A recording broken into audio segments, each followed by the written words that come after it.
নমস্কাৰ। আজি আমাৰ লগত আছে শিৱসাগৰৰ তলৈক্য গগৈদেৱ। আজি তেওঁ কণ্ঠত এশাৰী নাম শুনিম, কিন্তু আজি নামশাৰী হ'ব অলপ বেলেগ ধৰণৰ। আপোনালোকে সকলোৱে দেখি আহিছে, সাধাৰণতে টোকাৰী দেখি আহিছে বা ঢোল মৃদং এনেধৰণৰ বাদ্যবিলাক দেখি আহিছে, কিন্তু কিছুমান বাদ্য আজি আপোনালোকে হয়তো দেখা নাই বা কিছুমানে হয়তো দেখিব পাৰে। তাৰ ভিতৰতে আপোনালোকক এটা বাদ্য চিনাকি কৰাই দিব বিচাৰিছোঁ। এই বাদ্যবিধ আপোনালোকে দেখিছে, এইটো নিজেই বনোৱা, তেখেতে নিজেই বনোৱাৰ বাদ্য হয়। এই বাদ্যবিধৰ নাম হৈছে বীণ। সাধাৰণতে নাৰদে ব্যৱহাৰ কৰে এই বীণবিধ, আৰু ইয়াক লোক বাদ্য বুলি কোৱা হয়। লোকবাদ্য যিবিলাক কোৱা হয় মানে নিজে প্ৰস্তুত কৰা, সাধাৰণতে আমি নিজে প্ৰস্তুত কৰা বাদ্যবিলাক সাধাৰণতে লোকবাদ্য বুলি কোৱা হয়।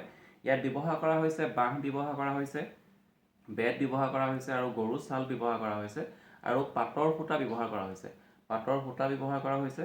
লগতে বজাবৰ কাৰণে ইয়াত ঘোঁৰা ফান ব্যৱহাৰ কৰা হয় সাধাৰণতে। আৰু এনেধৰণে বজালে এটা ধুনীয়া সুৰ ইয়াত বাজে, যিবিলাক আজিকালি নতুন যিখিনি প্ৰযুক্তি ওলাইছে মেণ্ডলিন বনায়, কিন্তু সেইবিলাক সংস্কৰণ ইয়াৰ পৰাই সৃষ্টি হোৱা। গতিকে আজি তেওঁ এই বীণৰ জৰিয়তে আপোনালোকলৈ এশাৰী নাম আগবঢ়াব। আপোনালোকে নিশ্চয় শুনি ভাল পাব। আহকচোন নামভাগি উপভোগ কৰোঁ। ব্ৰহ্মবাদী কৰি কথা জীৱ ৰাম ৰাম ৰাম ৰাম ৰাম মায়ে সদমাদে ছয় ঘুমতি যায়